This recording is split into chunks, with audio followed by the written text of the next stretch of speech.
The Trump administration has ordered a review of the Aukus submarine deal, putting a question mark over the future of the transatlantic alliance. While the Pentagon has ordered a review of the 2021 pact struck between Britain, the US and Australia to build nuclear-powered attack submarines. Well, according to reports, the US Under-Secretary of Defense for Policy, Eldridge Colby, is going to oversee the review. Now, Colby has previously been skeptical of the Aukus pact, questioning the Biden-era decision to sell as many as 5 Virginia-class submarines to Australia. Well, according to The Times, reports citing US defense official reported that the Pentagon would make an America First approach to the review and warned allies that they needed to step up for collective defense.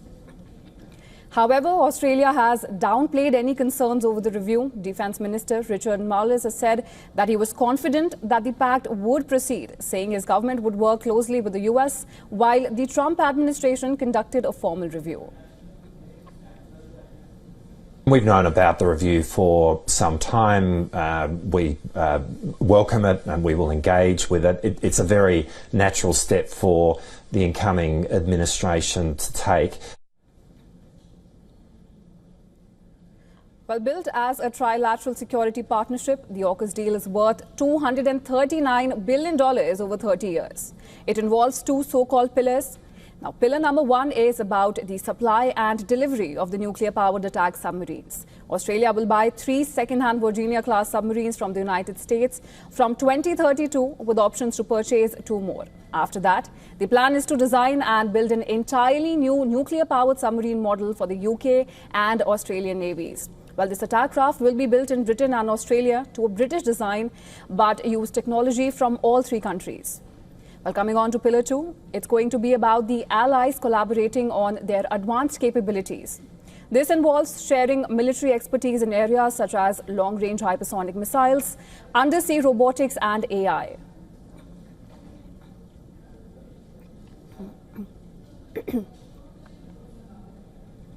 And to discuss more, we are joined by Dr. Malcolm Davis. He's a senior analyst and defense strategy and capability at Australian Strategic Policy Institute. Thank you so much for joining us on the broadcast, Dr. Davis. So let me begin by saying that now the Trump administration has decided to review the Aukus submarine pact with Australia. What's going on here? And with Anthony Albanese about to meet Trump in just a few days, how do you see this review shaping their conversation? Look, I think from the American side, the key concern is their own submarine production capacity and whether they will have sufficient submarines to be able to deter and, if necessary, defeat a threat from China at the same time, and potentially as many. I think that they recognise the advantages of continuing the Aukus pact, and I think both in terms of Pillar 1 and Pillar 2, all 3 states gain a great deal in terms of defence cooperation, strategic cooperation, and technology sharing. From the Australian perspective, obviously, we're concerned about the submarine delivery timetable and whether the submarines might be delayed. We're not so concerned about Trump withdrawing completely from Aukus, but I think we are concerned about the potential for a delay in the delivery of those Virginia-class submarines. Right, Dr. Davis, and the Aukus deal was considered one of Biden administration's biggest foreign policy wins. And if this review leads to cuts or changes, as many are expecting, what kind of message does that send? And what could the fallout be like?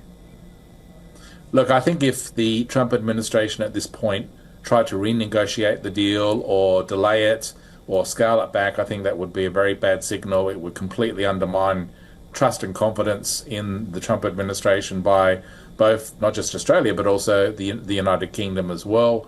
It would also throw into disarray the complete schedule of what's known as the optimal pathway, whereby we acquire the Virginia-class SSNs and then move forward to SSN AUKUS in the 2040s. That would be thrown into absolute disarray, and I think that it would be very difficult to recover from that. And I think also, in terms of Pillar 2, it would undermine any sense of cooperation. So I think it would be an own goal by the Americans to actually delay or cancel AUKUS. And I think that the Elbridge Colby understands this. I know him personally. He's an intelligent guy. He's not going to do something that would actually be counterproductive to America's interests. Definitely, Dr. Davis, and if the negotiations actually go that way and if you're seeing at cancellations, it might actually be catastrophic. But having said that, is this review a sign that US priorities are perhaps undergoing a paradigm shift under Trump 2.0? And what does that tell us about the plans to approach alliances moving forward?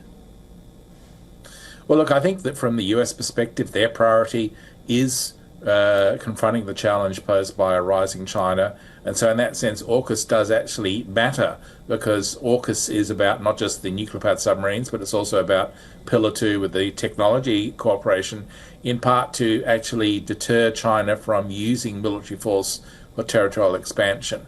And so I think that really, from the American perspective, from their own interests and agendas, it makes sense to continue with AUKUS. But the key issue is their submarine production capacity. Will it be sufficient in order to provide those Virginia-class submarines on time? We were supposed to get the first of the Virginias in 2033. Obviously, we need to see whether that's actually going to happen. Absolutely, Dr. Davis. We'll have to wait and see how the negotiations pan out and what the outcome would be, and especially after the subsequent talks between Anthony Albanese and Trump. But for now, thank you so much for joining us on the broadcast and sharing your perspective with us. Thank you.